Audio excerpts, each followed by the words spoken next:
It's episode 280 of The Platformers, a show about games and nerd culture, and I am your host, Brian Barnett. I am Kris Cornelisse, aka Delphin. And I'm Will Borger. Hi. Hey, everybody, I'm back from vacation, and it's time to rock and roll. Good to have you back. I'm so excited to All talk went well, about some games that you guys... Yes, actually, although I did get beaten up so badly by my dad going... So my parents live on a very large lake in Missouri, and I'm sure I've told you guys this, but my grandparents used to live on this lake. And so every summer and a lot of winters growing up, we would make the trek up there, whether we were flying in from Singapore or whether we were, driving from California or wherever we were coming from. We would go there. And we would go swim on the dock. We would go out on the boat. We would go inner tubing and skiing and all kinds of stuff like that. It was great. And so about...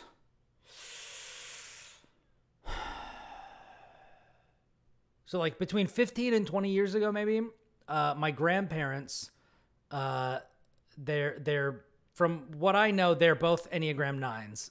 And so each one thought the other one wanted to move away.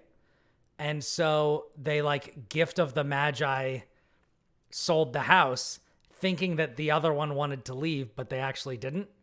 And so then they moved to Kansas City and all that sort of stuff. But my dad really loved this place, and everybody else loved it. So the house, nobody could afford to buy the house from the grandparents, and so it just went on the market. And it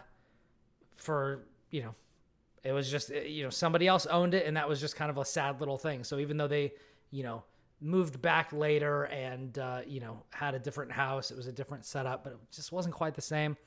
And my dad just retired, and he's been talking to his realtor, trying to find a property up there that he likes for about 5 years. And last year he gave him a call, and he's like, okay, so I got one that I think you'll like.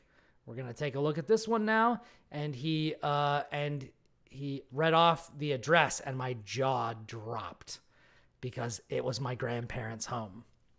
So Uncanny. Yeah, so my parents now live in their retirement home, which is the home that my grandfather built.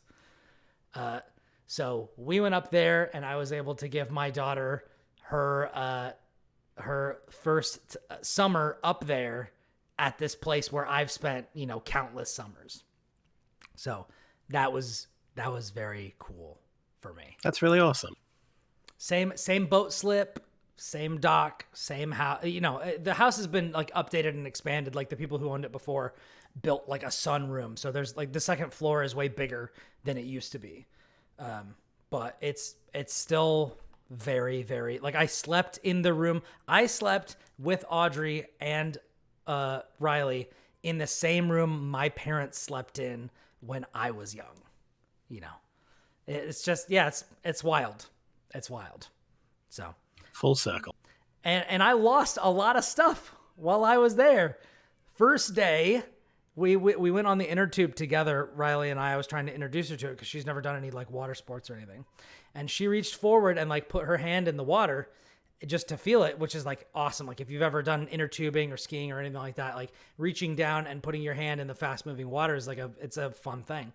And so I was like, oh yeah, I'll do that with you. And I reached in, and the instant that my hand touched the water, I don't know if you noticed anything, but my ring instantly taken into the sea. Oh dear. And that day our anchor got stuck in the on something, so we had to do a bunch of stuff and almost had to cut anchor to get it loose. The next day we were swimming, and I was like, you know what, we should really get some of those like wraparound things to like keep our glasses and stuff from falling off.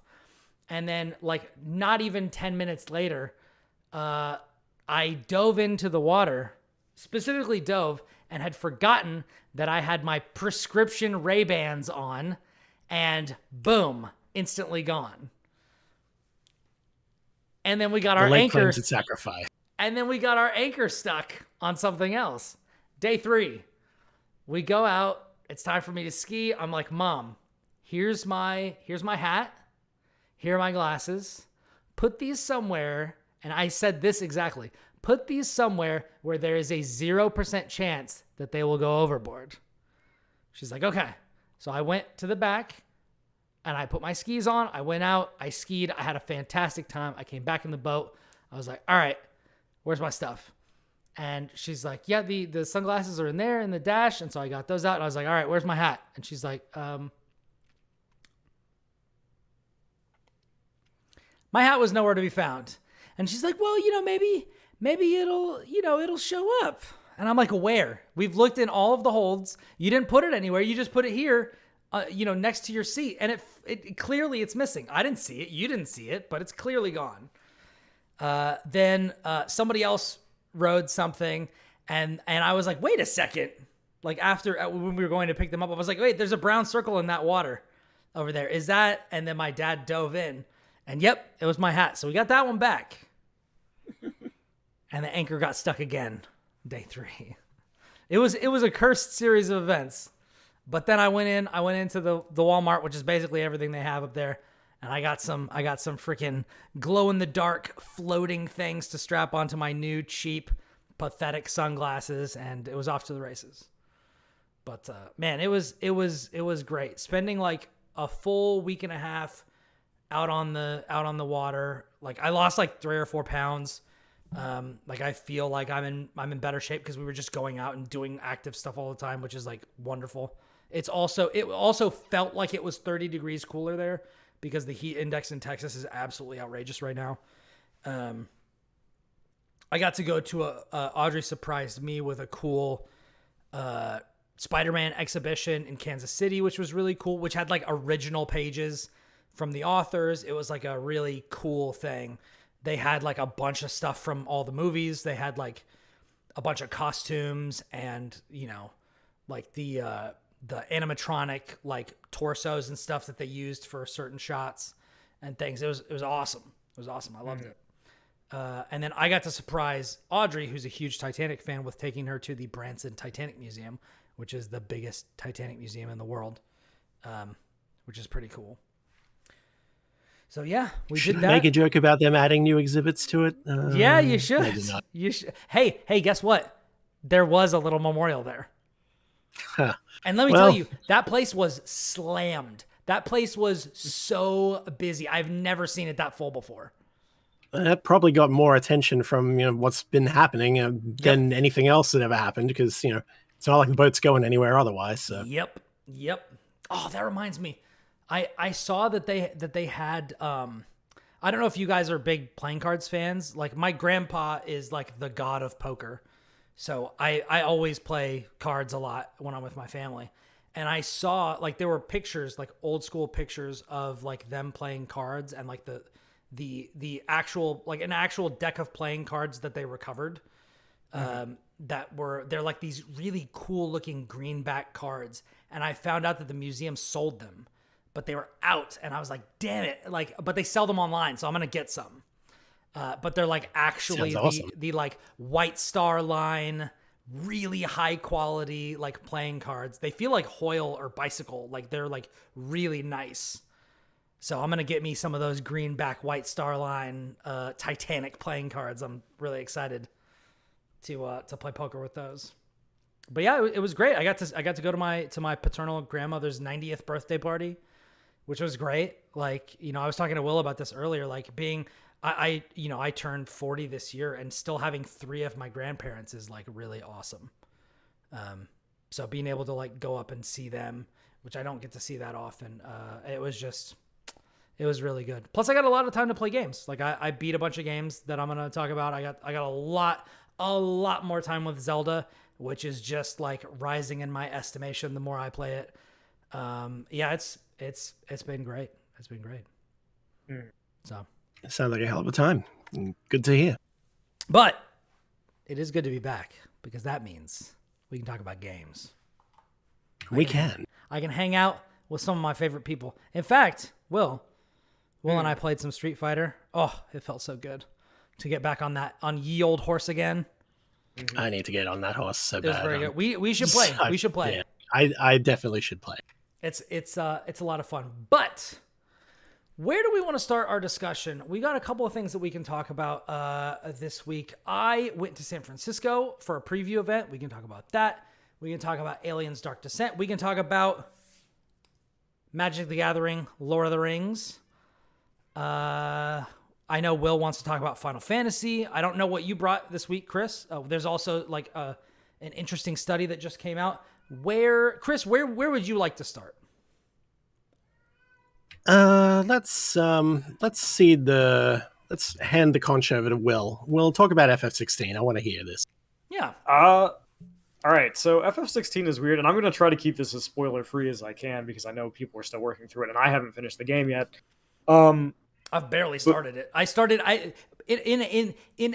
I lost several articles of very valuable clothing and accessories on this trip, and I think arguably the worst decision I made in the last 2 weeks was playing Final Fantasy 16, the first hour of it, the night before I left when I wasn't taking my PS5 with me. That's a mistake. That was a horrendous mistake. Get into the big monster, Clive. I mean, that's not a spoiler, right? That's in the market. No, that's no. That game has a lot of Evangelion references, and it's very cool, and they're very, very, very specific and very definitely there by intention. So FF16 is weird because I think if you'd asked me about 4 or 5 days ago, my take on its writing would be substantially different than it is now, and not in a good way. I definitely remember you mentioning like the writing of the women not being good at all. It was early on. It's not, and it gets a lot better. And it feels like honestly somebody just like flipped a switch, right? Like, oh, okay, they're characters now. Like, oh, that's cool. I like that. Could we have done that earlier, maybe? Yeah. But I think that's something that is going to get saved for the spoiler cast. I don't want to get into the spoilers here.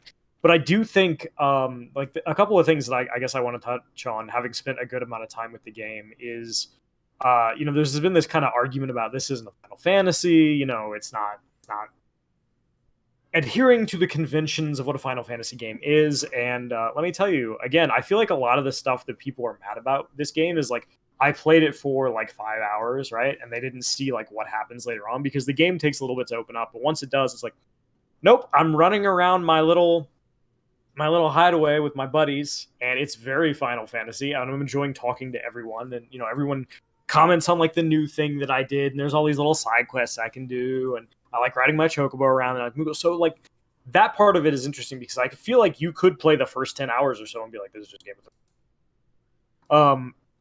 But it becomes like, I think it's also like bait and switching you really hard. Like you thought it was going to be this, but no. This is a Final Fantasy game. This is anime as shit. Let me show you something. We're just going to sneak some Nomura elements in there, just a little bit. Yeah, not in the way that you would expect. The belts are reasonably contained. There's a normal number of belts on people. But I think the most interesting thing about it is the way that it does combat. Aside from like the other stuff, again, like I really don't want to talk about story stuff, but that game has a really cool and really deep combat system. And people have like compared it to Devil May Cry, which I think is probably not fair to Final Fantasy 16 because it's not as good as a Devil May Cry combat system. It just isn't. Like it doesn't have the depth, but it does have a lot of depth, a lot of really cool stuff you can do. And it takes a while to open it up to you, but once it does, and it makes the very smart decision, like here's a training room. You can go practice. You can lab it. Okay. You can lab it, right? You can lab your combos, but you can also like freestyle, obviously. And there's a ton of freestyling that you can do. And I think what's really cool about it is that once you get like a new icon with new abilities, like your ability to do certain encounters completely changes.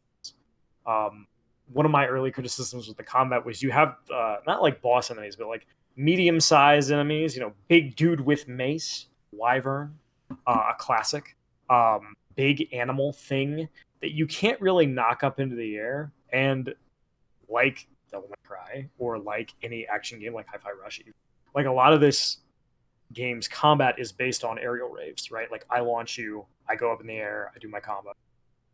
Yeah. And those enemies, you cannot do that at all. You have to stay on the ground. So your options are I will jump and use like my little enemy step ability to like keep jumping on your head and do combos that way, or I will stay grounded. And it leaves you in a position of not being able to do a lot of really interesting things because a lot of your stuff, especially early, is based on get them into the air. And once you unlock certain stuff, that becomes a lot less important. And I think what's cool about it, and you know, obviously I want to talk more in depth about it when you both have really tackled it, but is it gives you a lot of freedom in how you want to approach encounters. Like Titan has an ability, and you get Titan stuff, you know, fairly like you're a pretty good chunk of the way through the game. If anybody's played the demo and played like the Icon Challenge, like you start with Titan stuff in the Icon Challenge. You're not going to get that for a while. You are not going to get that at the point where it gives it to you in the demo at all. You're going to be a dozen hours at least past that point before you Titan stuff. But he has this ability where you can make shield, and you can use it as kind of a block system, or you can also use it as a parry system. And the game also has a really cool parry system where you don't like tilt the stick in a direction, you don't use your shield, you attack at the same time that you're being attacked. And one of the things So I you think get a weapon clash, right? Yeah, it's literally a weapon clash, but it also like blows them backwards and stuns them, so you can do lots of cool stuff that you normally can't do. And I think what gets lost in like when we talk about action games and when we talk about like parry systems and the way things work is that a lot of games have the same fundamental features, right? Like they have your basic combo, you know, depending on the game, you might have an aerial rave, you have air combos. Souls games don't really have that, but like a lot of games do. Hi-Fi Rush does, Gaiden does, and so on and so Bayonetta does. And all of that is in Final Fantasy, but what it allows you to do is because it gives you all these options that a lot of these games don't have, you can be like, oh, cool. Now that I have Titan, like, I used to have problems with these, like, big dudes that I couldn't knock into the air because they're going to do these attacks, and I just have to either parry it or dodge it. And now I can just be like, no, I block, I do my follow-up attack because I parried you with Titan. And the other really cool thing is once you get enough experience, you can move any icon ability to any other icon. So like, let's say I have a Phoenix ability, right? Like I have my little upward Phoenix thrust. This is like the very first ability. Mm-hmm. And it's great because it's really fast. It's really easy to cancel into other stuff. So when you're using it, it's like, oh, cool, I can do this, and then I can immediately go into the other thing. But Phoenix and Ifrit share a lot of the same. They share the same two like ability things. You get Phoenix, you get Ifrit. You have way more abilities bound to your fire icon than anywhere else. And so it's like, oh, well, I want to use these two because they're really good. So by moving that to like Titan or Garuda or Ramu, I can do really cool stuff that I wouldn't be able to do normally. And so I think it's doing RPG elements in a really interesting way because it's not only are you getting more stuff, but you're changing the ways in which you can use it because you're changing the combinations available to you. Man, that's right. It's kind of like the Final Fantasy V or Tactics job system, but Yeah, that's what I'm thinking. If you could move certain things to different jobs, like what if you wanted to have counterattack, you wanted to take that off of Monk and add it to Dragoon or something like that. That's a very interesting idea. And also that reminds, we were just talking about, I just mentioned that we were playing Street Fighter. That is how the Creative Fighter works in World Tour mode, where you're just like, all right, I want to have Sandblast from Luke, but I also want to have, Gladius from Marissa or something like that. And you can kind of build out your... While I want to be playing as Dalsim, yeah. Yeah, exactly, yeah. I'm going to give Dalsim the SPD, right? Like, oh, no. We're giving this boy command grabs. Oh, no. But it has that same kind of thing where I think people who are looking at it in terms of like an RPG where like you level up, you get new skills, are looking at it in kind of the wrong way so much as you do get new skills, right? And you can upgrade them. But the real mastery of the system is I want to put this thing here because, give you an example, like I don't like Ramu's abilities a lot. They're not really great for the things that I want to do. However, his ultimate ability, Judgment Bolt, right, is super good, does a lot of damage. So if I max that out, I can put that on Garuda, Titan. And now I have this ability that is tied to a bunch of other things that I don't like about this icon, and I can put it wherever I want. So I have a lot of freedom as a player to kind of build a style that works for me. It takes a while to get to that point because you have to build a lot of experience to max these things out. And you have to master it before you can do that? Yes. So you start out with it. Is that kind of like, I guess it's not really like, I was thinking like Final Fantasy 9, where like you equip, a weapon, you use it and use it and use it until you get, enough AP to max the ability, and then you just have it. Mm-hmm. Is that kind of like how it works, or are you specifically mastering something and moving it from one place to the other? It's so you can always, like, once you buy the ability, and some of them you just get, right? Like you get Titan, you get his block, and you get 2 abilities just right out of the game. Okay. And then you can upgrade them and make them better. And then once you upgrade them, you get the ability to master them, which then allows you to move them to another icon. Okay. So you can always have those things on Titan, but you can't have them on Ifrit or Garuda or Ramuh or Muhammad or Odin, right? And so because you can only have the icons at a time, right? What becomes really important is their core abilities. So like Phoenix, he has the Phoenix Rush. He can make you go forward really fast. Garuda has the ability to pull enemies to you, or if they're a really big enemy, pull you up in the air to start air combos. Titan has the block. Ramuh has like kind of a projectile-based ability. So they're all different. Those things cannot be moved, and those things don't change. So that's how you should choose your icons. Is like, what do you like the main thing that this character does?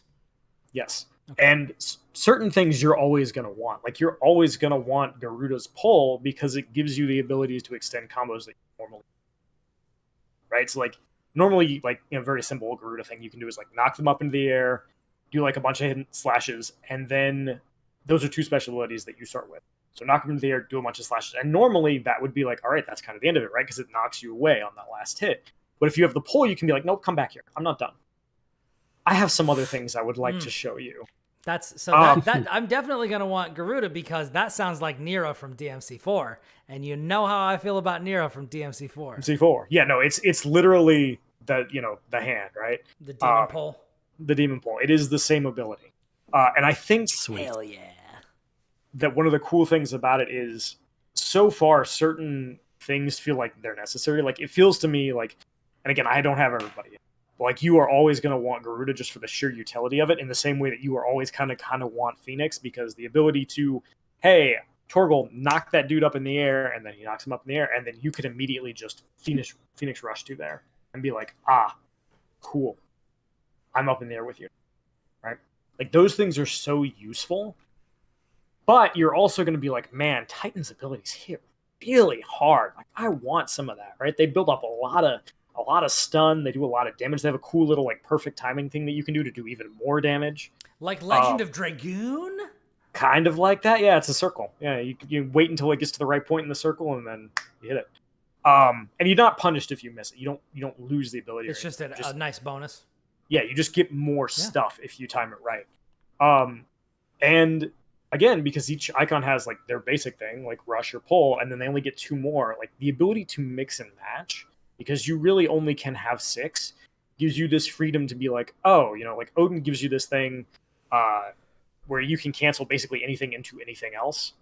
So it's like, that's really good to have, but I might not necessarily want Odin, right? Like even for this encounter, for this fight, it feels very much like a Devil May Cry game to me, or like Ninja Gaiden, where in the Ninja Gaiden games that had a New Game Plus, where like you don't understand this combat system until you have everything. Right? Like the first Devil May Cry run for any Devil May Cry game is I want all my tools. And then the second run is now I have my tools. Let me do this thing. Let me style. Yeah, let me actually play the game. And Final Fantasy 16 is very much in that thing, and I think that's a really good choice for a game. It also has like an arcade mode where you can be like, oh hey, like I want to play this one section again, or I want to play this one fight again, and I want to chase like score, right?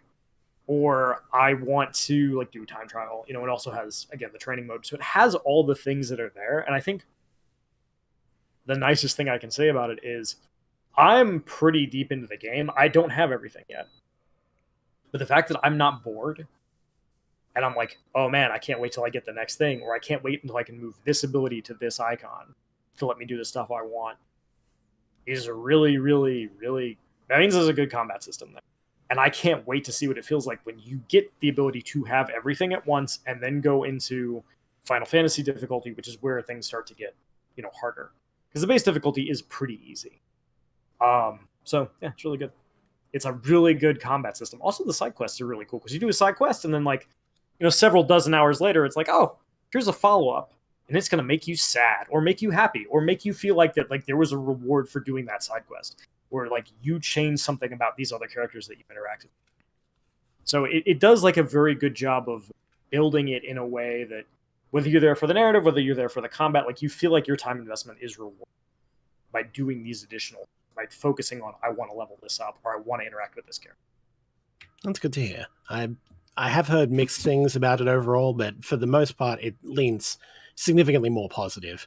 It's just little things, and as you say, it seems a lot of people drop off early, and then no, don't do that. It gets a lot better later, and not even in the just play it for 100 hours kind of thing. Just just the intro section, stick with it kind of thing. Yeah, I am very much one of those people who is like, a game has to have me immediately. Like I want the opening level of Halo 1. Make me immediately invested, make me immediately engaged, give me cool things to do, right? Or like the opening level of Devil May Cry 5 or whatever else, right? Like those games that immediately just kind of hook you and drag you in. In Final Fantasy games, for me, that was FF10, right? Immediately engaged in the opening.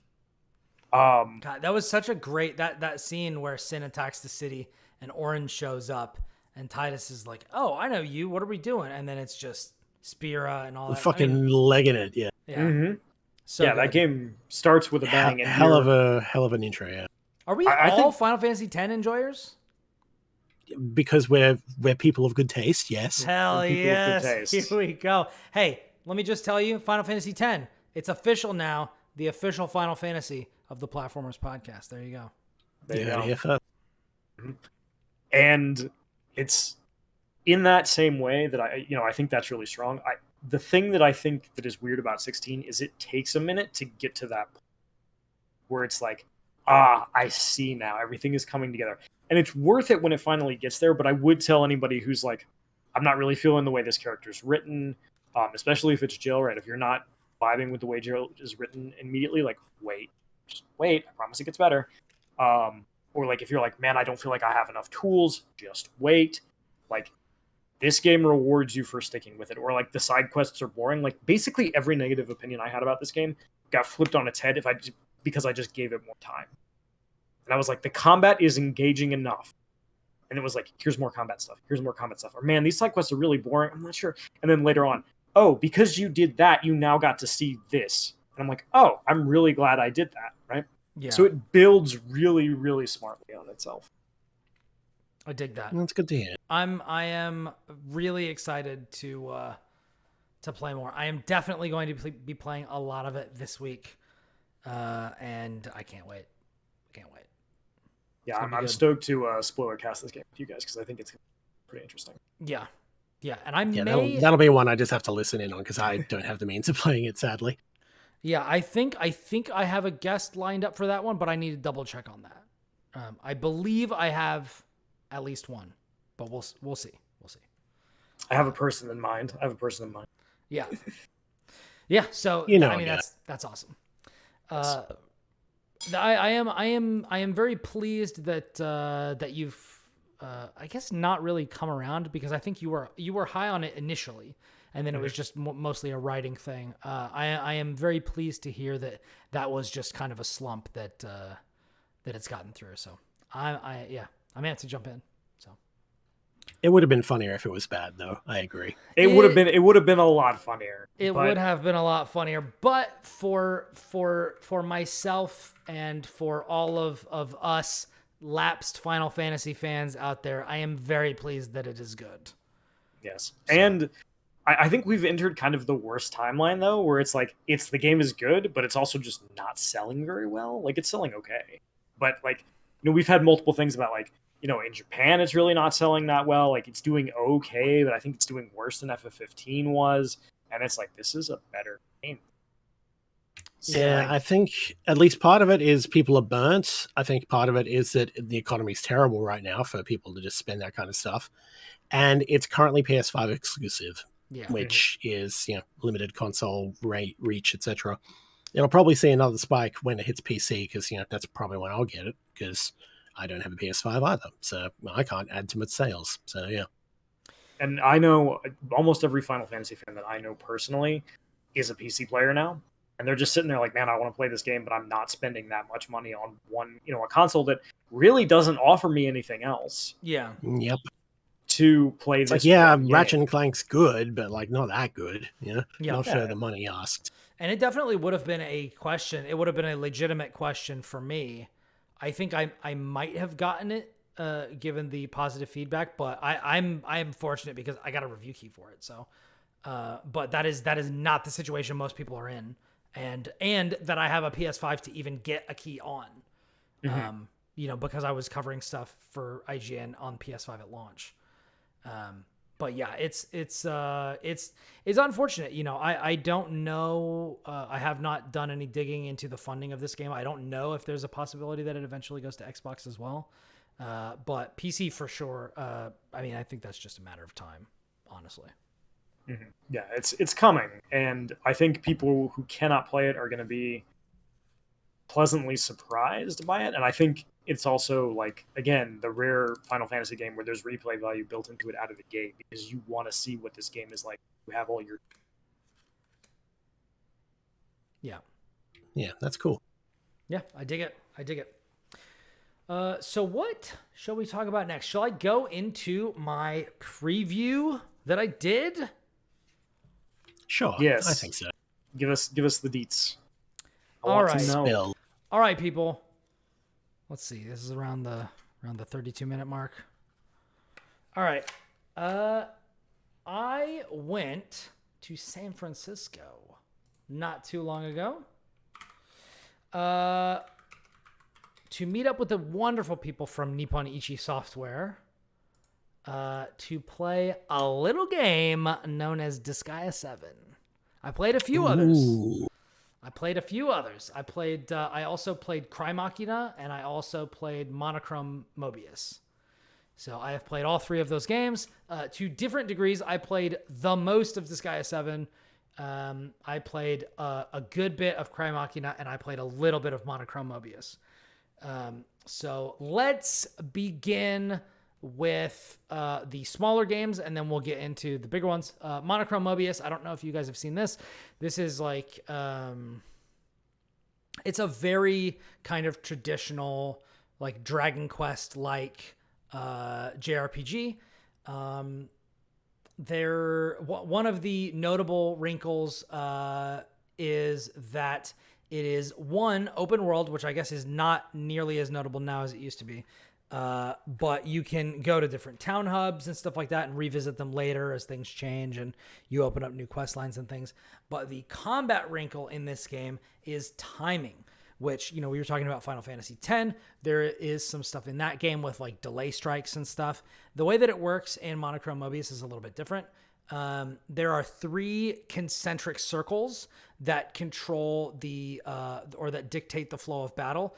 Everybody starts, I believe, on the outside ring, and then you can attack certain enemies in such a way that your character will get an advantage. And when you get an advantage, you move to the middle ring from the outside ring, and because math and geometry, the length it takes to travel a smaller circle is less time, which is why planets like Mercury, revolve around the sun at much faster rates than planets like Earth or Jupiter or Pluto, and these sorts of things. So when you move in a ring, that means that you're going to get more turns compared to people that are still on the outer ring. So the game is all about doing special types of attacks, attacking till an enemy is stunned, and then that will push them out to the slowest ring while you and your companions can use your abilities to advance towards the middle ring and get more and more turns, and then just be able to just absolutely clown on them. So it's all about that. What I played in the very, very limited time that I did, that was basically the notable thing. I thought that the aesthetics were kind of cool, but not much else about the game really spoke to me. What I did vibe with a bit more was Crymachina, which I got big, like near / Devil May Cry, light, like diet Devil May Cry vibes from this game. basically what happens is Crymachina takes place several thousand years after an extinction event that wipes out all of humanity.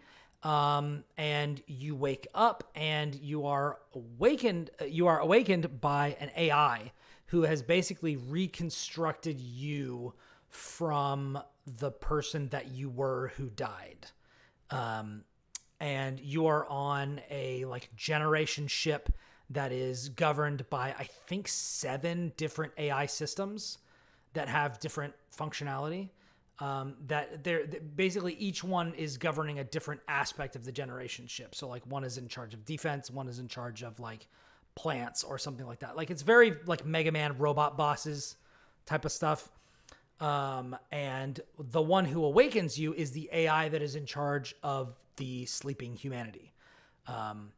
Unfortunately, something that has gone wrong with the AIs, and they're all super hostile because it has been just eons since anybody was around to govern them. But the system doesn't recognize you as human. So you actually can't fix any of the things that are wrong. So your job is to take out enough of the, or subdue enough of the AI bosses to get the AI in charge to recognize you as a true human so that you can actually save what is left of humanity that is sleeping in their kind of stasis. And kind of interesting premise. I think, I thought it was an interesting premise. And also you can, there's almost like a Matrix element as well, where like, you are not the first person that has been revived. There's like 4 others, or 3 others or something like that. Maybe 2 others actually, now that I think about it. But you can meet in this like digital safe haven, and you look and feel and see things as you did when you were alive. So in the modern era, you're inhabiting like a robot body, but when you go in there, you look like flesh and blood. Everybody else does too. These sorts of things. It's very interesting. I like the idea of diving into these sorts of ideas, and I'm not sure how far it's going to go with it, but I felt like it was pretty hand-holdy through the tutorial, but the tutorial didn't last necessarily that long. And it did feel fun to move around the world. It seems very linear. I can also see like a lot of elements of Bayonetta in there.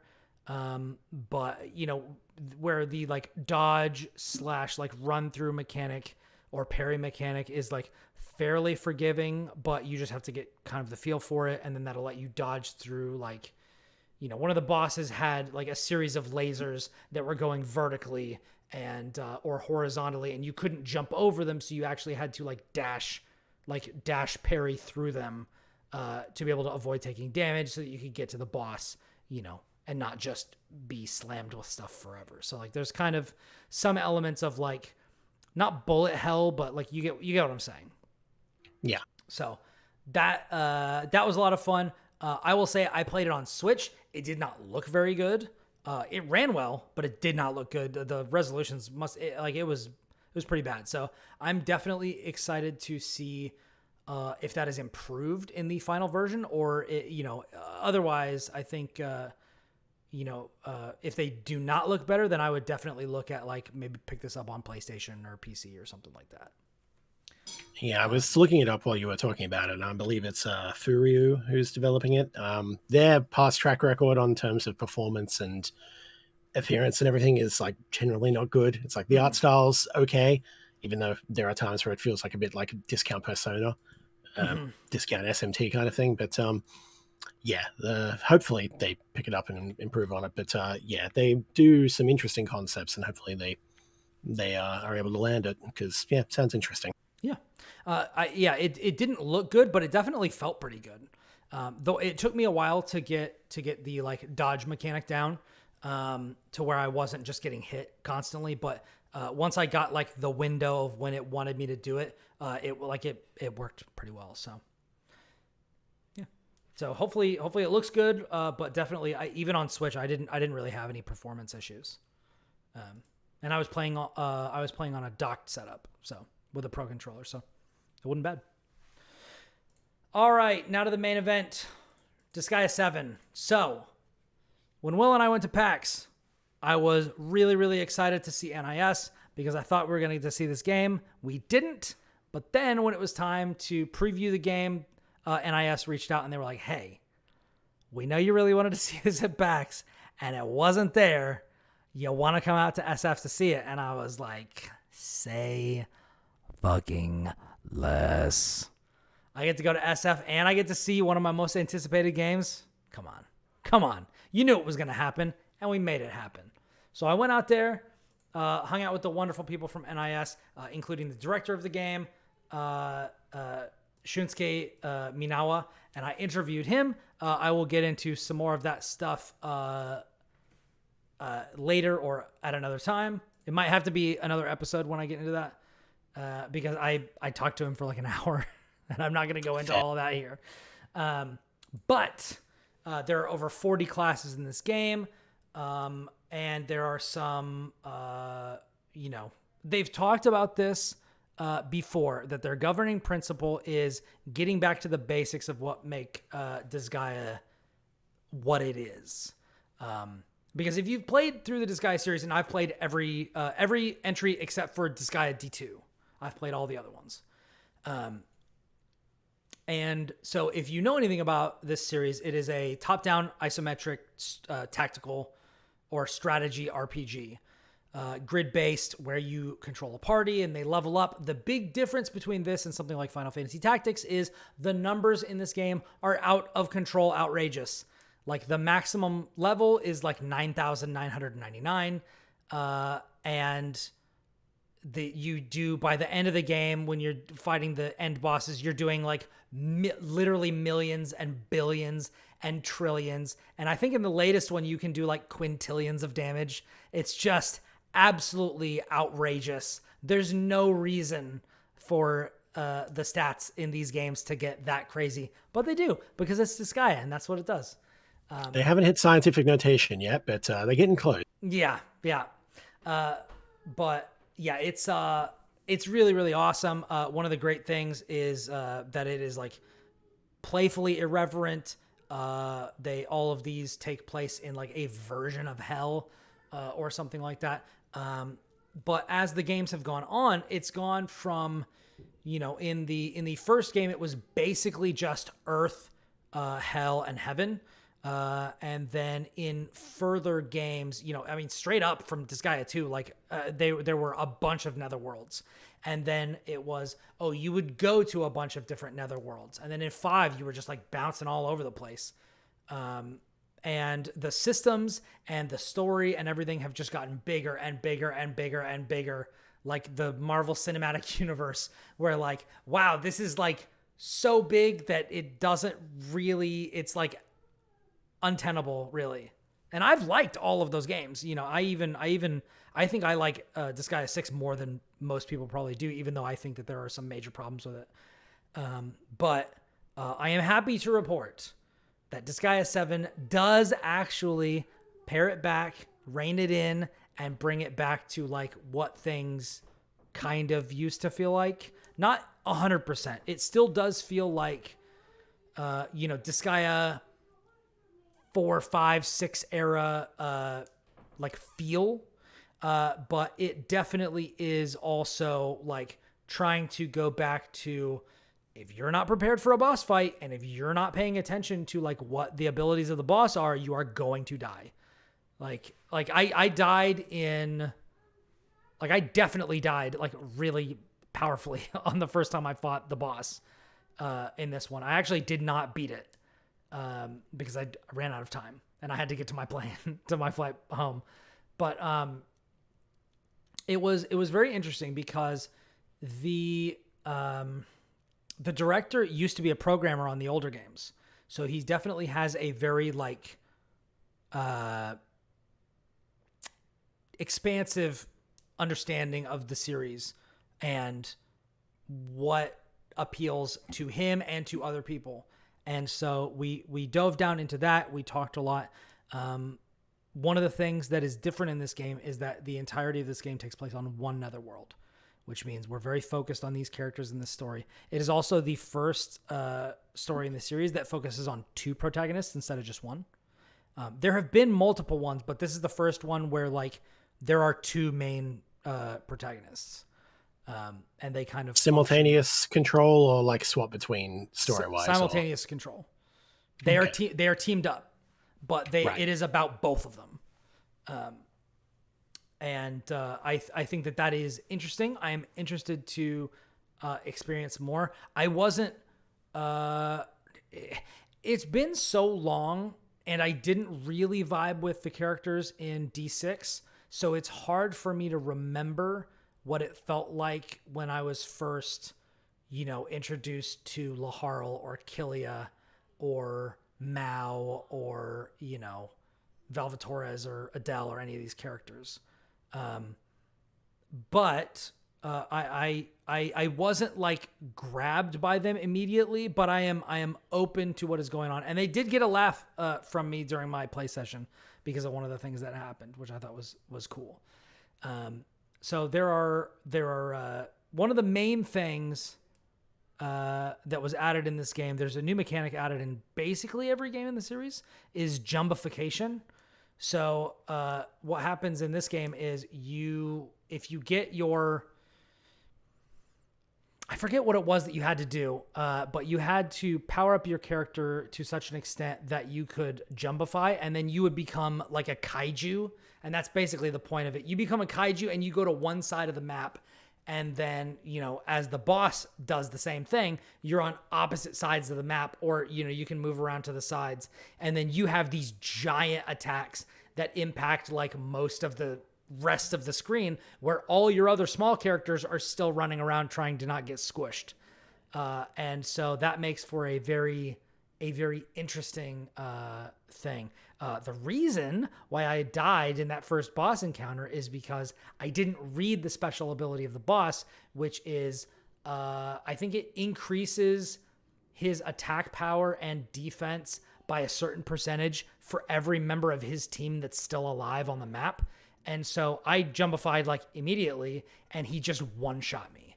And I'm like, wow, okay, yeah, I definitely should have killed these guys and cleared them out first. I was not paying close enough attention. And in a strategy game, you don't want people to be able to not pay attention and still get through. You want to demand, that sort of a thing. That that's what I've talked about. What I really appreciate about the Souls games is like a lot of modern games will let you not pay attention and still be fine. And the thing that I like about the Souls games is you got to pay attention. And so having Disgaea 7 whip my butt into shape to starting to pay attention again to like what's going on and how the layouts are was very refreshing, because I have not one of my criticisms of recent Disgaea games is that typically I have no problems at all until I do, and then I have big problems. And then you have to leave and do, grind and do a bunch of stuff and get more powerful and buy new weapons and all these sorts of things. And then you go back in, and then you basically have no problems again. And that's not what I want. In Disgaea 1, I had consistent,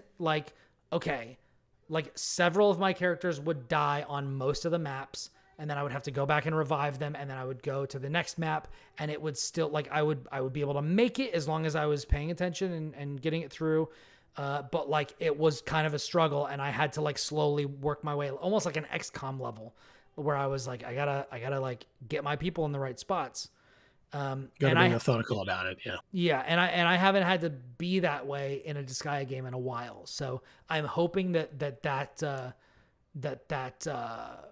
is brought back in this game.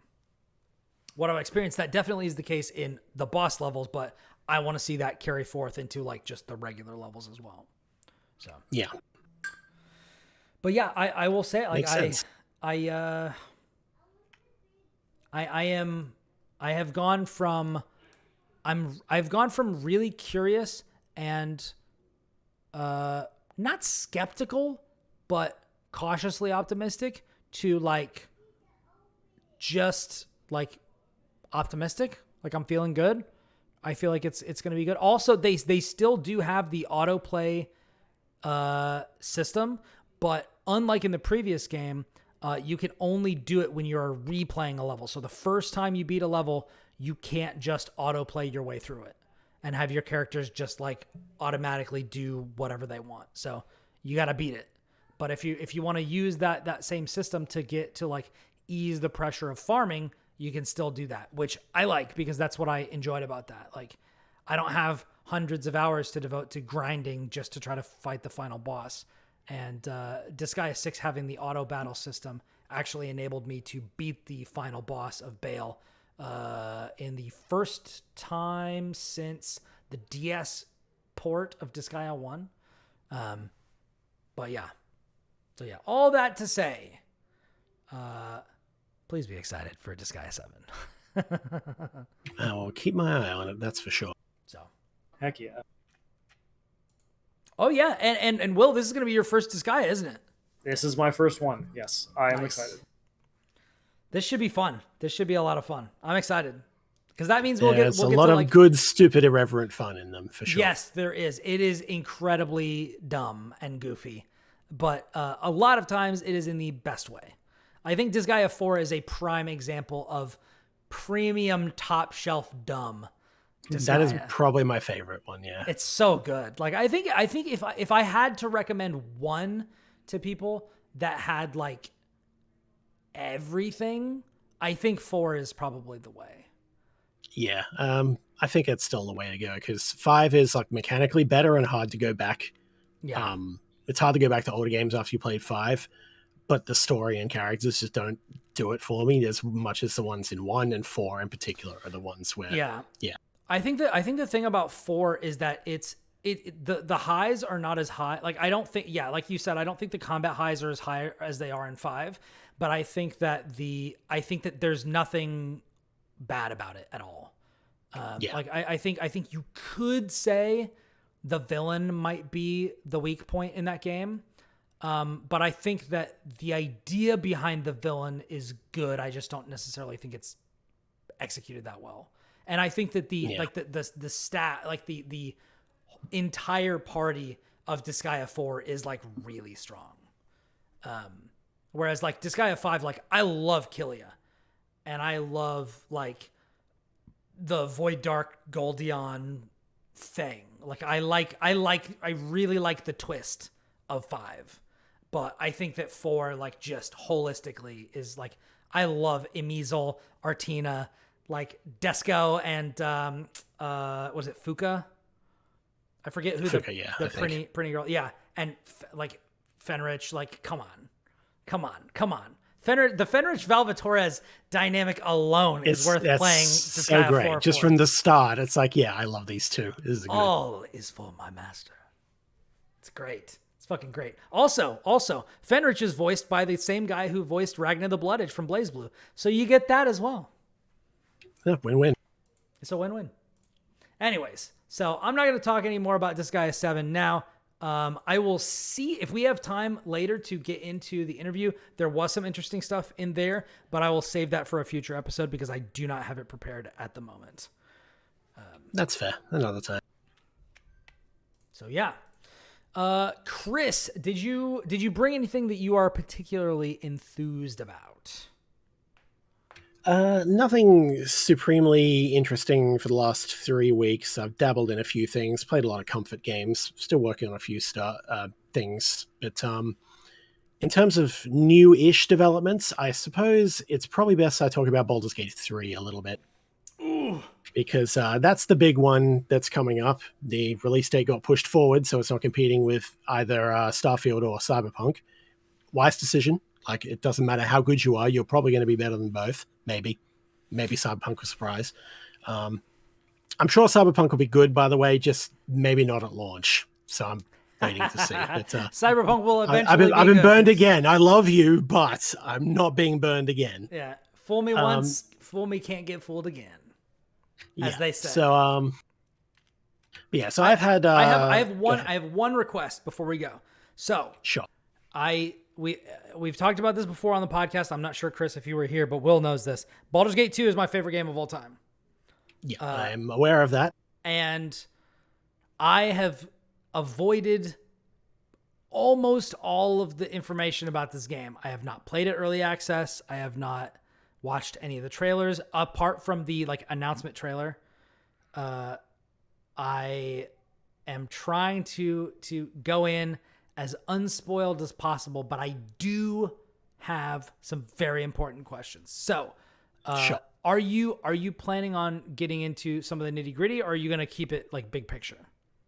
Mostly big picture because we're just playing the early access stuff, and as has been hinted at, or who knows, there's a lot that's behind in the early access compared to what we've seen and everything. And they've Larian has said it's like, yeah, at this point, it's basically so much has changed, like that we're not updating the early access nearly as much because it's deviated so heavily already. So that might just be developer bullshit, but it might not. Larian's they have my cautious trust on that, so we'll see how it goes. But Okay. yes, as a result, I'm not going to go too much into any of the nitty gritty because who knows how much it's going to change, right? Okay. And just from the recent, like the last panels from Hell they did recently, going into as much as they can about it, a fair few things have changed. Like just every like adding Dragonborn, adding the monks, so all the base classes are in. They're all of them have got like extra specializations from what's currently in the early access. We still don't even know the level cap. So there's going to be so much potential to tinker, and I'm keen to try all that. But so what are your questions? I'll see what I can do. Well, I am as obviously it's my favorite game ever. I'm a huge fan of Baldur's Gate 2. What I am not a huge fan of is Divinity. I am not a huge fan of Larian's other games, so I am worried, capital W, about what this game is going to be like. Because if it feels like Divinity Original Sin 2, I'm going to be mighty disappointed. If it feels like Baldur's Gate, I have bad news for you. Yeah. Okay. Not as bad as it might think, but and I mean, this is a talking point that Larian has addressed before and such. It's just Baldur's Gate 2 is old. It's great. We love it. It is old. It is what they're capable of doing now is very different from what they were then, and they're trying to make as many options and things as possible that would not have been doable by like BioWare or Black Isle or anybody back in the day. In addition, it is like, despite the 3 or whatever, there are elements of the story and touching on that as far as we can tell, but like the Balspawn saga was concluded, right? Throwing a ball, wrapped it up, wrapped it in a pretty bow. It was excellent. I loved it. Baldur's Gate 2 was one of my favorite games as well. So Throwing a Ball might actually be my favorite DLC ever. It's back when they were still expansion packs and not DLC. Yeah. That's a good point. Yeah. No, Throwing a Ball's great. And like Baldur's Gate, it was my favorite game for a while. It didn't hold up as much as others, but like it's still like formative. So I have gone into Baldur's Gate 3, and my initial feeling was just that kind of that hurt in my chest is like, I'm not getting a true Baldur's Gate 3 or whatever. And it's like, it's probably a lot like the whole, not my Final Fantasy thing that's surrounded FF16. But like I've come to terms with that. They've been addressing that and talking about it. It's like, look, we get it. We're doing the best we can. We're making the game that we feel we should make and is good and, keen for it. And whatever differences or whatever, we hope you go in with open mind, experience it, have fun with it, and tinker with it. And frankly, like the early access has been a lot of fun. It's been a lot of fun. Mechanically, still similar to like the Divinity approach of, very, very, very open kind of combat and role-playing scenarios, which you can approach in a lot of different ways. More mechanical than narrative. I mean, that's not to say there isn't narrative change and stuff. There's plenty of that. But like Divinity Original Sin 2 is probably like the most mechanically reactive CRPG, whereas something like Wasteland 3 is probably narratively. But I'm curious to see how much all that changes. But you can approach combat encounters and scenarios and such in wholly different, wholly weird, stupid creative ways. And the carnage and flexibility in what we've been able to deploy, me and my friends and such, in various co-op encounters and such has been hell of a lot of fun. So yeah, As I'm looking forward to it. as much as I balk at that, I can't deny that that is way more true to the lineage of Dungeons and Dragons. Like, and that Yeah. like that way of going about things is like closer to the experience of playing, like, what if I wanted to play 5th edition in a game? Like, what if I wanted to think my way around problems in a way that, like, Baldur's Gate you just couldn't do? Like, and like, so there is a part of it where it's just like, okay, like I probably just need to get over it. But yeah, like, I get it. I do. I'm right there with you, and I was from the start as well. Just no. yeah. But yeah, But even so, I feel it's the kind of game they would have tried to make back when Baldur's Gate 2 was made if the technology and means was there. Like, BioWare would have tried to have that many options and such. The fact that there are different ways through, their quests and approaches and such in Baldur's Gate 2, like considerably more limited and usually just, good, evil, average kind of dialogue such, but like it's still super solid. Yeah. So yeah, the Baldur's Gate 3 is definitely more of a tabletop approach in that, what if I want to do this and then give it a go? So, and the answer is usually, yeah, sure, try it. See how it goes. If they can do narratively and combat wise what Zelda Tears of the Kingdom has been able to do for puzzles, which is, can I do this? Yeah, I can do this. Then I think it will have succeeded beyond, my wildest imagination. I just hope that I like it enough to actually experience that. I think you will. I am curious. How do the characters feel so far? Like, do they feel as much? I mean, I know that, I'm assuming, Kris, that you've played both Baldur's Gate 1 and 2. Yeah. Okay. So obviously, certain members of your party are exclusive to one game or the other, but there is also some crossover, which is great. And so you can kind of grow with those characters. Obviously, the writing in Baldur's Gate 2 is better than the writing in Baldur's Gate 1. Like, it's not, I don't think it's close. I think Baldur's Gate 2 is significantly better than 1. But I think one of the things that really spoke to me was it's Baldur's Gate is often imitated, but I don't think it's ever actually been replicated, where you have these parties, you have these people, and every time you do anything, somebody's got an opinion on it. And I think that probably the closest we've ever gotten to that has been Mass Effect. Maybe Dragon Age, but Dragon Age's quality has been like inconsistent. Let's put it that way. And all of these things are BioWare, up to and including Baldur's Gate 2. Yeah, so it's true. It's the same lineage.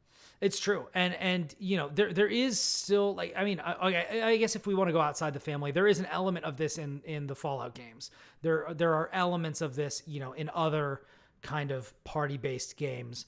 But I feel like this has been for a long time like the BioWare trick. And I'm very curious because I'll be honest with you. I cleared, I think, the first 1 to 2 acts of Divinity Original Sin 2. I don't really care about any of the characters or the setting or any of the things that are happening in that game.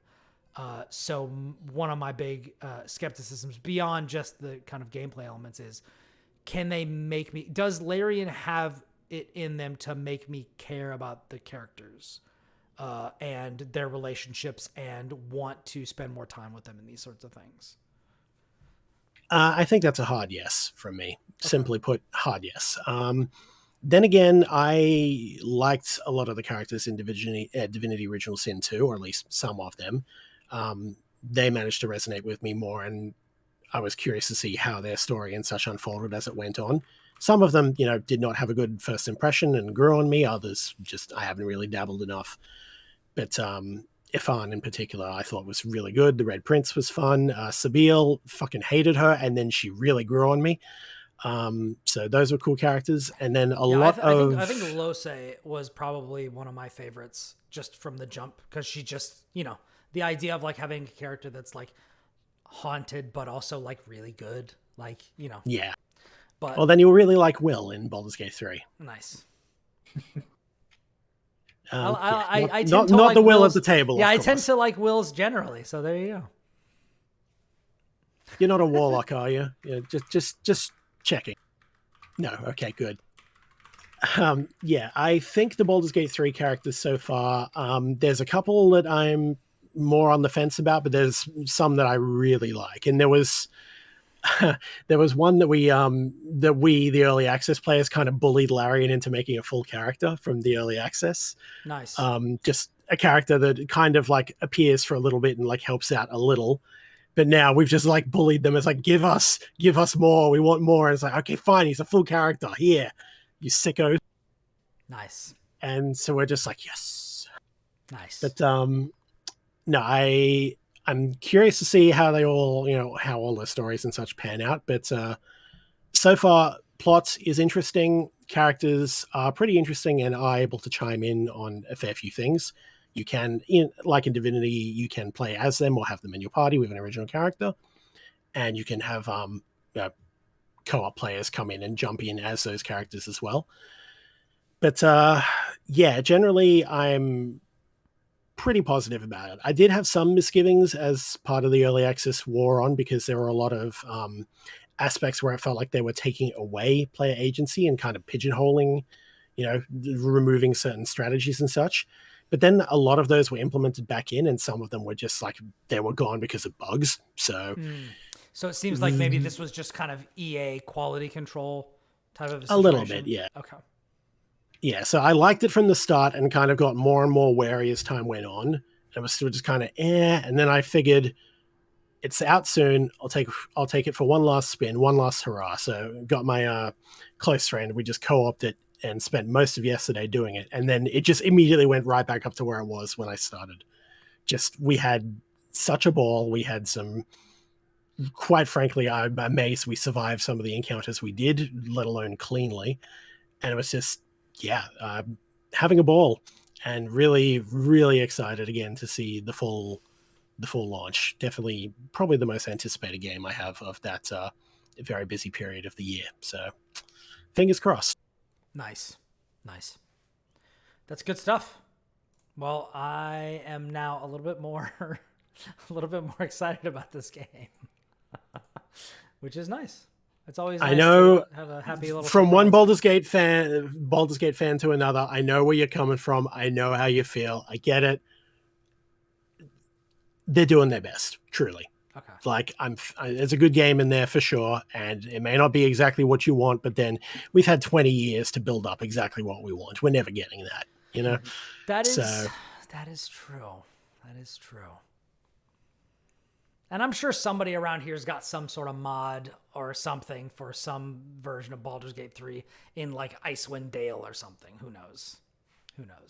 And also, we do get, now that I'm actually, talking about it, we do actually have, I think we've gotten fairly close to what that experience was like with, Pillars of Eternity, or like Tyranny or something. Which I don't, if any of our listeners like CRPGs and have not played Tyranny, Tyranny is really good. Like everyone talked about Pillars of Eternity. I've bounced off that game multiple times, as much as I wanted to like it, and haven't played 2. Yeah. Tyranny slaps. Tyranny's really good. Tyranny is very good. And it's also like one of the most compelling things that Tyranny does is it sets up like a different type of universe where there are very unique and interesting rules. And I think that engaging with that was almost as interesting, or maybe sometimes even more interesting than engaging with like the actual story that was going on. It's just like thinking about, okay, what would a world that operated under these rules look like? And then what am I going to do? Because I'm a real piece of work and I'm about to give these people what for. A game where they expect you to be villainous, and that's like the base level, the baseline expectation of you is so good. So good. I love it. And when games also want me they to be play evil. with it. Yeah. But also just the way they play with it. It's like you are part of an organization and empire that is inherently evil. You are a bad person. Try and be good if you'd like. You can, but then you'll see just, it plays with the ideas of, can you truly be good under a tyrant? What can you possibly do when all of this is going on, and how are you going to stand and do all that? It's pretty compelling, really. And if you don't want to be part of that empire, can you be good while trying to not be part of it? Like that's it's Are you willing to fight and potentially die for your convictions, because you're up against quite long odds? Yeah. But you can do it, and it's great. So yeah, Tyranny is good. Oh, so good. And I will actually say, Kris, I'm with you. I don't think Pillars of Eternity is as good as Tyranny. I think you should maybe give it a shot, because I liked how one kind of wrapped things up. And Pillars 2 is on my list. I own it. I have it. Like, I don't think I have it. I might have it installed on like either my laptop or my PC. It's one of those where I'm like, someday, like I want to. So I maybe it sits on the pile of shame going, play me. Well, not necessarily the pile of shame, because other games that are on that are Planescape Torment and like things like that. Like, yeah, if that's not at the top of your pile of shame, then we can't talk anymore. That's it. Yeah, it's there. Yeah. I mean, yeah, there's a lot on there, but that is definitely what, like that Disco Elysium, Morrowind, Doom Eternal, and like a handful of other, Resident Evil 2, Resident Evil 4, things like this, where I'm just like, this first three in particular, I will hound you for the rest of your days, as long as we know each other, to eventually play. So well, I'm gonna get to it. You guys, I'm gonna do it. Time is finite. I know. It's true. But yeah, that's cool. That's cool. I will probably see if I can get like a key for the 1.0 release, but I can't. I don't have the strength in my heart to play it early access, which is why I haven't done. I can't let my emotions be toyed with. I can't do it. I genuinely was not going to, and then a couple of my close friends really, picked it up and said, "We played a lot of Divinity. We want to play this. Come with us." I'm like, "All right, fine, I'll do it." Yeah. And then I had a ball. It was worth it. So yeah. Well, I'm very glad to hear that. Something else that was worth it was I got sent a little delightful box from the people at Magic the Gathering for their Lord of the Rings, Tales of Middle-earth starter kit. And I've been playing with it. And let me tell you guys, I don't know if you've been gone, but Magic's back, baby. I don't think it's gone anywhere. It hasn't gone anywhere. If anything, we're just like, please stop. You've released too many sets. Just slow down. They do. But I will say, this is pretty cool. So I'm gonna go through this. I am going to, I guess, try to review this the way that I would review a game, but this is my first time reviewing a card game. So we're gonna see how it goes. But feel free to judge you for your rules knowledge. Feel free to. Well, I'm very familiar with Magic, but I've just not like reviewed card games formally before. So here we go. I really dig this. If you have not played Magic the Gathering, what are you doing? What hole did you just crawl out from? I'm just kidding. But if you haven't heard of it, I will actually say that, because come on, who are you? But what they send you in this starter kit is 2 decks, which I think is great. They send you a white-green deck for the good guys from Lord of the Rings, and they send you a black-red deck for the villains. So if you've got the good deck, you will get the, as Will and I have discussed, racists, mad, black Aragorn card. He's a beautiful man, and we all love to see Aragorn succeeding. There's Aragorn and Arwen wed. You can get Bilbo's ring, which is awesome and very powerful. There's instant spells called Second Breakfast, and all kinds of stuff. You've got Galadriel, you've got Gandalf, you've got Frodo, Merry, Pippin, Rosie, like all this sort of stuff. And I don't think this was in other versions of the game. I have not experienced this before, but Kris, maybe if you're up on more recent Magic stuff, you could tell me. Are treasure and food tokens a thing in Magic? They are, yeah, they have been for a bit. I'm not sure about food token. I feel like they have come up. I don't know if they got the tokens for them, but treasure tokens, like the mechanic of treasure, has been around for a bit and has kind of become very prominent. So they do have the little cool extra tokens and such in a lot of sets. So. Yeah, I have not played many of the recent expansions, so I did not know about that. So when I opened this up, I was like, oh, they introduced food. Well, that's great because there's a bunch of hobbits in here. And the hobbits do make a lot of use of food. So basically... Makes sense. Yeah, surprising no one, right? Yeah, exactly. If I got second breakfast, then you better believe I'm going to be eating.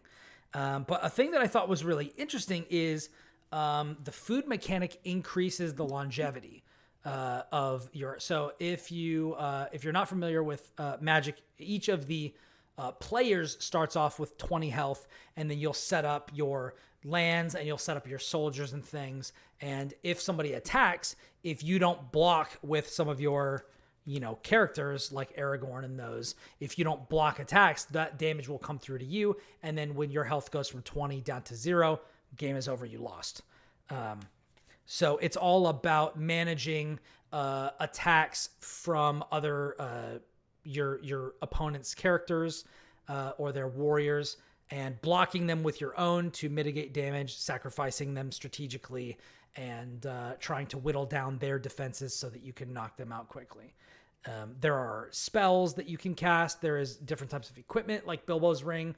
Bilbo's ring is really, really powerful.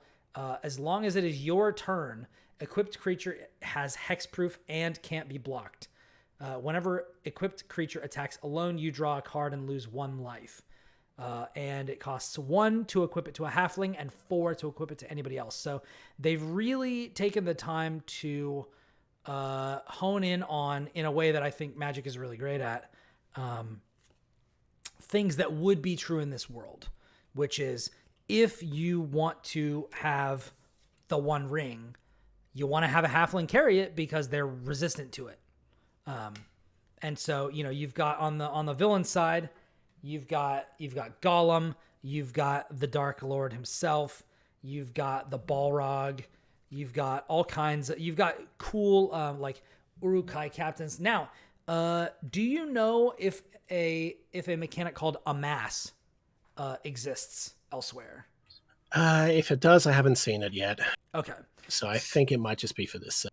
Okay, so this is a really cool mechanic, and it really embodies the kind of army building that takes place in these sorts of games. So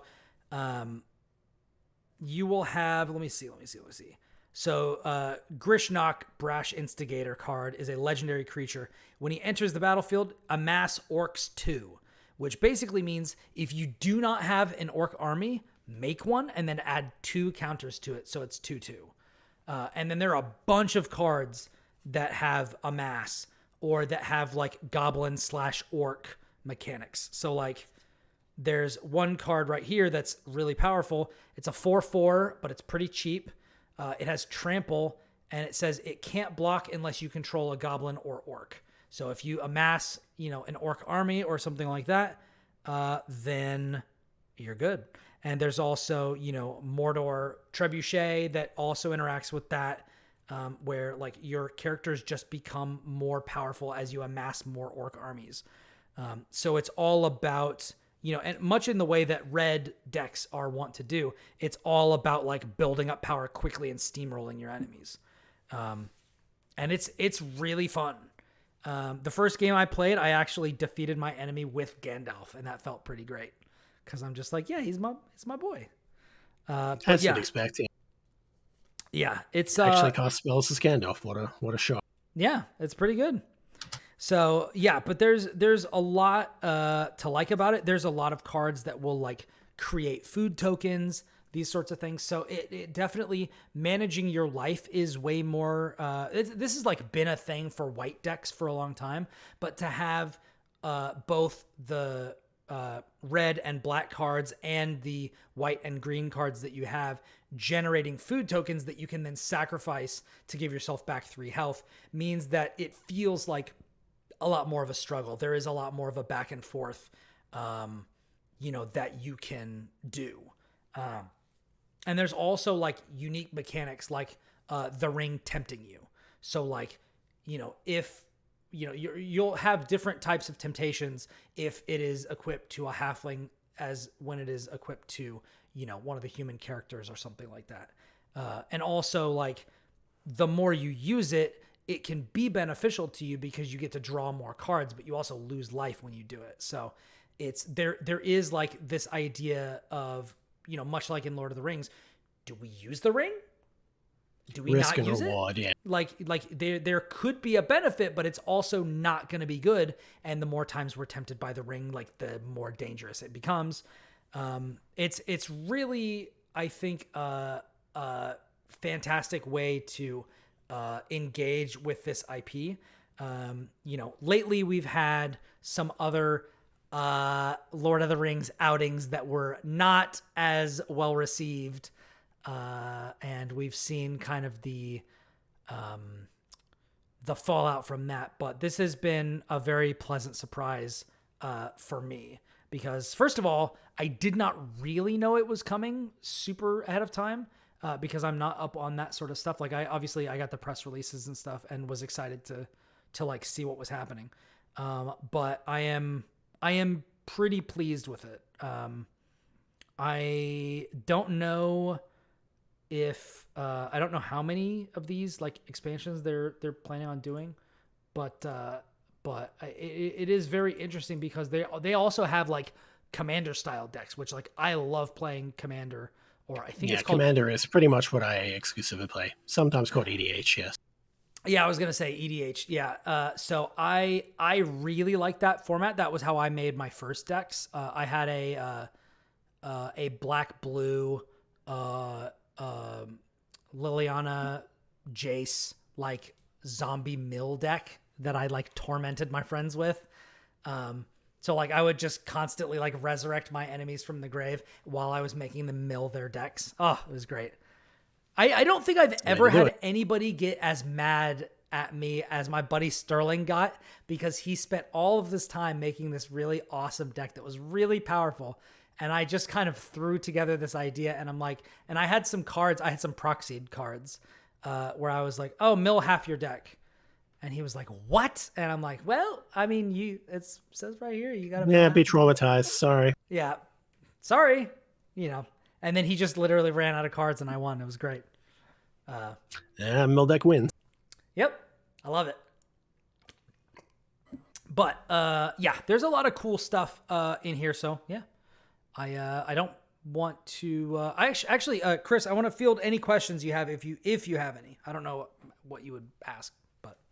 For the most part, I think I'm relatively up to date with it because if I don't know about it, then one of my friends probably does, and I'll find out next time I go play Magic with them. So cool. We play card games like every other week, alternate between that and Dungeons and Dragons, usually Commander stuff. So nice. Yeah, I know they've been starting to branch out to like different IPs and such that aren't their own, which I'm mixed opinions of. Like for like something like Lord of the Rings or whatever, it fits. Like it fits the theme, it fits the tone, everything well enough. Stuff like, for example, the one I've got here, you can't see very well, but that's the Warhammer 40,000 ones. Oh, really? So yeah, and like these are cool. These commander cards and sets are cool. I love playing this thing, but like 40K, really? I don't know. And that's what I feel like it's just becoming, like the corporate kind of bloat of just like, what IP can we get? Throw it in here. So And it's a lot of Fortnite, but those the card are. game, basically. Basically, that's where it's getting. And I'm not sure I'm okay with that, especially given that they're just churning out so many sets and so many different rarities and different special versions of the same card, but guest artists or whatever. Or the gimmick that they had with the Lord of the Rings set is a good one. I'm fine with that because they printed the One Ring. Yes. Just one of them. Yeah. Only one exists and will ever exist. Mm-hmm. And some person in America got it, I think. But there was all sorts of people, putting down prices or whatever. It's like, if you get this, I will pay, $150,000 for it, or $75,000 if you instead take it to a volcano and throw it in. And I was hoping desperately somebody would take them up on that, but alas, Yeah. I don't think that's happened. Yeah. But yeah, that's pretty cool. But yeah, so I'm a bit dubious about the whole approach to how they're doing it and kind of like just oversaturating things, but I guess we'll see. The game itself at its heart is still very good, very well developed, had a lot of different mechanics and such added to it over time that you can always like dig back and go, oh, that's a cool gimmick. I will build a deck around that and, tinker. So yeah. Yeah. And one thing that I will say is I like it. I think that if you are a diehard Magic the Gathering fan, I don't know that this is going to give you the insanity that you can get if you go into the deep, dark recesses of Magic. But if you have been looking for a way to jump in and haven't known what to do, and you like Lord of the Rings, I think this is a fantastic place to start because that does sound. It also sounds like they're not throwing ridiculous combo decks at you or anything. No. There is cool interplay and stuff like that, but it's also not like, there's no Black Lotuses in here. There's no Eldrazi. Oh, like you get an infinite number of turns, or you just like there's no mill stuff. Like it's all pretty straightforward. Straightforward creatures swinging creatures. Yeah. And the way that those creatures go, is interesting. The white-green creatures are a little bit more expensive, a little bit more powerful. The red and black creatures are, they get out quickly. There's a lot of goblins that are really cheap and stuff like that. So, but it is interesting. I like it. And I think that if you're into Lord of the Rings, this is pretty great. I think this is really cool. So yeah, I recommend it. So good stuff. And they give you everything in the starter pack that you need to not only play with another person, with like one deck each, but they also give you 2 keys for Magic the Gathering online or Magic Arena. And they give you 2 complete keys, which means that with one key, you unlock both decks for you, and then you can give the second key to somebody else that you want to play with. Okay. So I think that's really cool. And those are just included in the box, along with the rules and all that sort of stuff. So I think that was a nice touch. Mm-hmm. Yeah. Digital card games are definitely a big thing ever since Hearthstone took off, and Magic kind of struggled with a few of their early adaptations, but I think Arena's in a relatively good place of how it works and how it introduces everything. So yeah, can't speak about the monetization or how they do it. I hear mixed things, but I don't play that. I play it physical. So yeah, Josh stopped playing digital because it's very grindy. I am not that far into it where I would like run into that, but I also did get some extra keys I did get one extra key that has currency from the people who sent me the review keys and stuff like that. So I'll be able to kind of jump in and kind of get an idea. So I'll have more information on that later after I've had some time to do that. But the internet at my parents' house in the middle of nowhere in Missouri was not great. So I was basically restricted to, what I could do there. So And that's fair. You're on break. That will have to wait. But yeah, I am excited to check that out, and report back later. So the only thing that I have left is Aliens Dark Descent, and I've only played like the first little bit of it. But I wanted to see, Will, did you have anything else before we dove into this? I do not. Cool. I'm just kind of vibing and enjoying listening to you guys talk about Magic and stuff. Yeah. Well, let's get you back into the game because you have definitely played this game and you previewed it for IGN. I did. So I played a demo that's probably not where you are yet. I would imagine you're not super far, right? No, I did not. Well, no, I am not at the part where the demo we saw at PAX was. Okay. So, obviously, Brian, I'm interested to see what you have to say as someone who's played like a different part of the game. But I think Dark Descent is like maybe one of the best things that has been made that is alien centric, where it's like, this is the vibe of the thing. Here's your squad of Marines, go do this thing. The more time you spend in here, the more dangerous it is. Your Marines take stress. You have a limited amount of stuff to work with, whether it's sentry guns, ammo, or healing items, or the ability to weld doors and make a safe place for yourself where you can your squad can kind of chill and relax and get back to things. So I think it does that really well, and I think it's really good at being a tactical game in that, this whole squad moves together.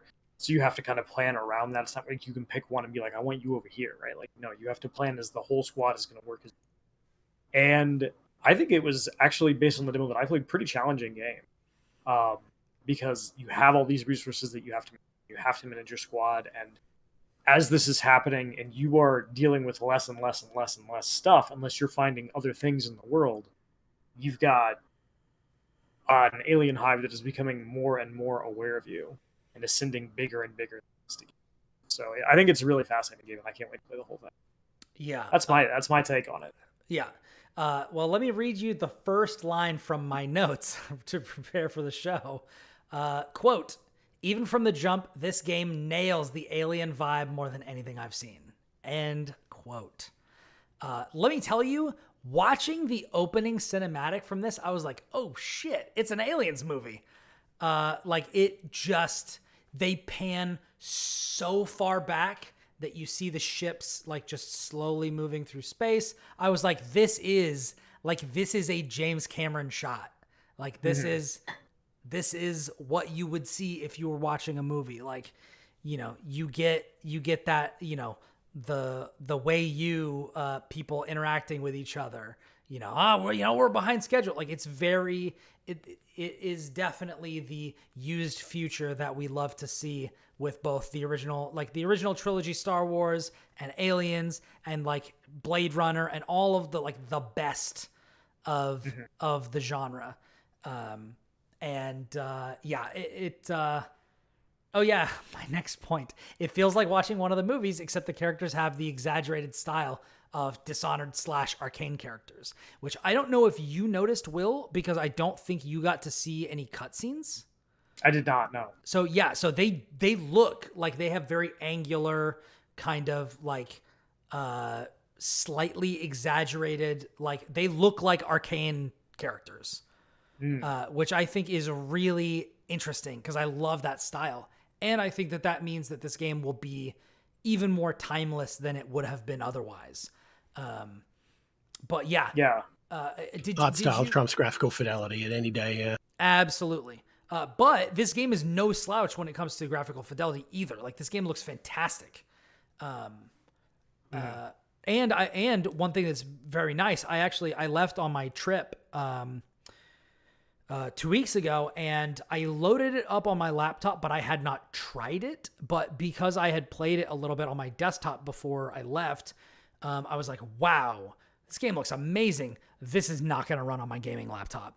And then I was pleasantly surprised that it actually totally does. So it is also like able to run on, I don't know how far down the totem pole you can go, but my gaming laptop is like, I don't know, 5 years old, maybe older than that. And it still ran really well on there. So it is not very demanding, but it still looks fantastic, which I think is very great. Were you able to go back to base in the demo? Okay, so then I can add a little bit more context to that. I will say at the base, it is very StarCraft 2 / XCOM. Ooh. Like, you are only harder. Yeah, you're going to the you're going to the med bay, and you've got a character that got injured during the last mission. You need to go here. Oh, we only have a certain number of like lab techs or medics or whatever. I want you to prioritize like getting this person back up into operating procedures. They lock you into your characters at first, like when you go to the first colony that you go to. Mm-hmm. This is after the tutorial. I'll get into the tutorial in a little bit because there is some good stuff in there, but they lock you in. You've got 3 characters in addition to your main character. And you can rotate them around. You can rotate their equipment around. You can buy like certain like refill on either your tools or your med kits and different things like that. That is like the points of articulation that you will have to prep between missions. At the beginning, all 3 of your characters have the same thing. All 3 of the 3 expansion characters you have, and then there's your main character. But through the tutorial, you only have 1 character until like the very end. But I think that it tutorializes you very, very well in this game. One thing that I thought was interesting was, even though it does feel like XCOM when you are in the base, when you are in the mission load up area, once you are actually on a mission, it's aliens all the way.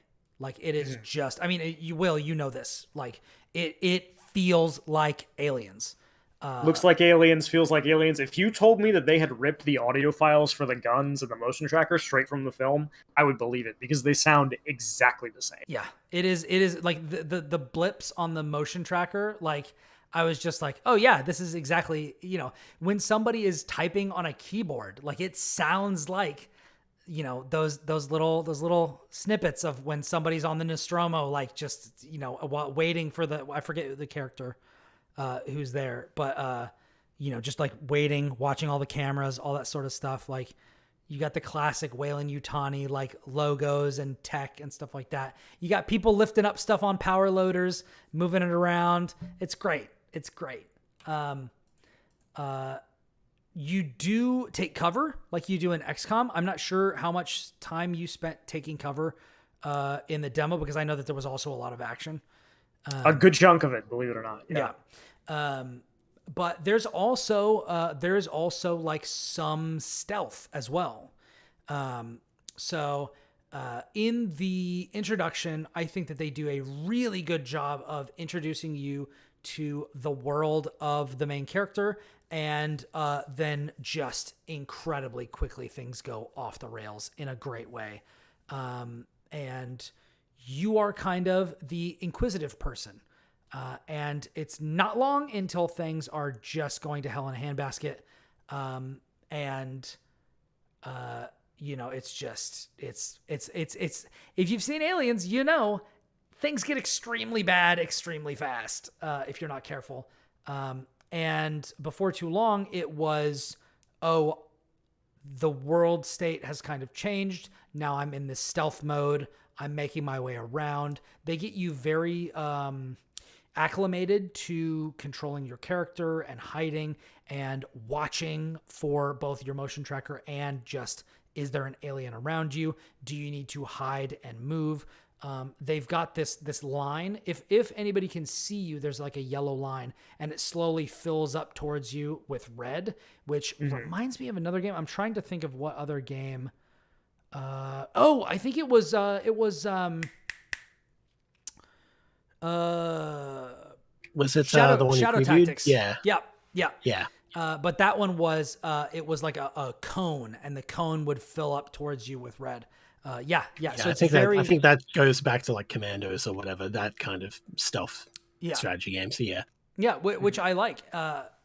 Unfortunately, if the alien sees you, it is just over. In the early stages when you don't have like the Marines backing you up, but then you get your entire squad. As Will said, you move as one. And you can either, which I thought was a really nice touch, you can either set it to just slow down things as you hit the space bar, or whatever button it is on controller. I don't actually remember. I played with both controller and mouse and keyboard. I'm a little bit more comfortable with mouse and keyboard, although I definitely would say the controller controls are also quite good. It's not bad at all. And I think that means good things for people who are on console who want to play this game. I definitely, when I was playing Shadow Tactics, or not Shadow Tactics, Shadow Gambit. There you go. Jesus. It's like same dev. I get it. It's like, yeah. When I was playing Shadow Gambit, I definitely did prefer to play on mouse and keyboard. With Aliens Dark Descent, I actually don't really have a preference. I think they're both great. But yeah, once you start moving around the world, it's like, okay, you can, something I forgot to mention is that you can aim your flashlight. And as you can run very quickly, but if you're running, your Marines can't shoot while they're running. But if you're moving, they will automatically attack. Like as you're going, they will automatically attack any targets that get close. So it's up to you to kind of set things up. So you'll have, as Will said, you'll have resources to be able to weld doors shut, and then you can break them if you want. So you can kind of funnel and focus the enemies, in certain directions, or create safe rooms, which will give you, a place to rest and kind of like de-stress. You can shout at your, people that are the Marines that are with you to like keep them from building up stress for a little while. But these are all Band-Aids on gunshot wounds. You have to like figure things out. You have to use your limited resources to get through, which is extremely Aliens. You can set up the turrets like we talked about in our PAX preview episode. You can also do things like lay down suppressing fire with your characters. And an interesting thing that I really, really like about this game is that you are, and maybe this will be a detractor for some, but you actually don't have to micromanage the entire squad. You just say, I want this thing to happen, and then one of the Marines is selected to do it. So, right, and if it's the best person available, like that's who they're gonna pick. Yeah, well, that's good. So it wasn't a situation where I was like, like with Baldur's Gate, where it would be like, okay, I need Jaheira to cast, cure grievous wounds. I need Minsk to go into his berserker rage and attack this goblin. I need my main character, the ball spawn, to shoot a bow at this orc over here. And then like it's not like that. It's just like, okay, they're going to come through this doorway. I need a suppressing fire. I'm going to hit pause, suppressing fire, and then plop it down where I need it to go. And then somebody's just going to do it. And it's very easy. It lets you focus on what matters, which is we are being swarmed by aliens and we need to get the hell out of here. And I like that because I feel like if you had to micromanage, and you weren't wanting to pause, it can take a little bit of that tension away and just add a little bit more maybe tedium or maybe like just annoyance. And I feel like by simplifying it, by focusing it down to just what you need, it allows you to live in the moment way more.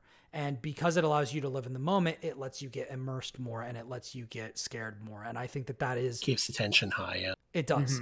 And for that very reason, I actually didn't select pause. I only selected slow down when I was doing that because I was like, I want to feel, like in The Last of Us, like when I go into my thing and I'm going to build something like in the heat of battle, I want that tension. I want to be like, shit. Like, can I make the bomb in time? Like I like that. I feel like when the game supports that and doesn't punish you, extensively, I feel like that's a really great place to live. And I feel like this game does a really great job, particularly because the autosaves are very generous. And that was something that was really great is like, I don't have to think about when was the last time I saved. If I want to quit, I just quit out of the game and it's good. So I never lost more than like 10 seconds, 20 seconds or something like that, obviously I was not quitting in the middle of a battle or something like that. I was just like, I'm at like kind of a natural stopping point. I'm just going to exit out the game. And I came back and I was right where I left off, which is always a great feeling. Mm-hmm. But yeah, I don't know. I don't know if you guys have got any other questions about that, but I'm definitely excited to play more. Yeah, I want to get my hands on it. Can't wait. Yeah, I'll definitely have to add it to my list. It's good stuff. It's good stuff. I think that it's a good time for people who like James Cameron things. Mm-hmm. So I don't know about that, but I do like Aliens in general. Aliens, good movie. Yeah, this good Aliens game. Good. All right. Well, I don't have anything else. Do either of you have anything else that you want to do? Kris, you got any wrap up thoughts before we bolt? No, I think that basically covers it. Nice.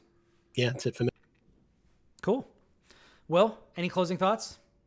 Go play Final Fantasy 16. Okay, I will. Bring it out on PC and we'll talk. Yes. Square, please. I have friends. I have several friends who just like are sitting here like throwing up their hands like, why? There are literally dozens of it. I want to give you my money. Hey, Will, you want to know why? I can give you one word answer why. Sony. Was it a big old stack of cash from Sony? Yeah. Yep, that's why.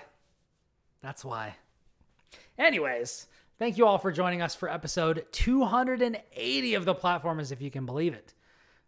You can watch us record each episode live at twitch.tv/Ribnax, RIBNAX, or you can check out the episode archive on my YouTube channel, which you can find by checking out my Twitter, which is twitter.com/Ribnax. You can also find me on Threads at Ribnax, and you can find me on Blue Sky at Brian Barnett, BrianBarnett.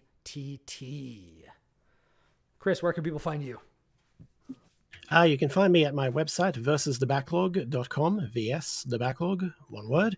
And you can find me on Twitter at Delphir, that's EI, not IE. And I don't use it very much, but if you shoot me a message, I'll try and get back to you. And otherwise, I float around the internet and do weird gamer things. Sir. Nice. Well, where can people find you? You can find me on Twitter at BuyWillBurger. That's BY, not BUY. I don't need to be bought. You're not buying stock. Most recently, I actually have a ton of things coming up. I reviewed Crash Team Rumble for IGN most recently. You can also check out my preview of Aliens Dark Descent if you don't want a full review of the game, just kind of a little teaser as to what you can expect. I also have some stuff coming up at the Loadout, PC Games In, and elsewhere. So cool. I'm all over the place. Very nice. If you want to see what I've been working on, I've got some deals posts for Amazon Prime Day in July that are going up. If you want to find some good deals on PC parts, I've got a bunch of stuff going up, including desktops and laptops and graphics cards. And I've also got some interviews that are going up later this week. I've got an interview with the developers of the restored, never released 90s FMV game called American Hero, which you can actually go on to IGN Plus and claim a key for that if you're a subscriber. And I will have a developer interview going up for that this week. And then next week, I'm going to have a different developer interview going up along with some of my preview thoughts on both of those games. I beat American Hero and it is a lot of goofy fun. I don't know whether it was intended this way, but it feels like a send up of classic action misogyny, which is really funny.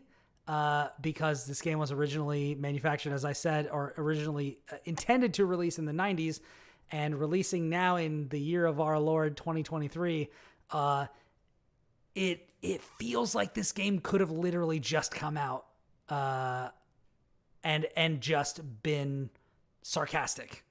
And I am fascinated to hear what the devs have to say about that. So anyways, keep your eyes peeled to IGN for that. But yeah, from everybody here at the platformers, we hope you have a wonderful week and stay safe out there, because until next time, we are out. Peace. Later.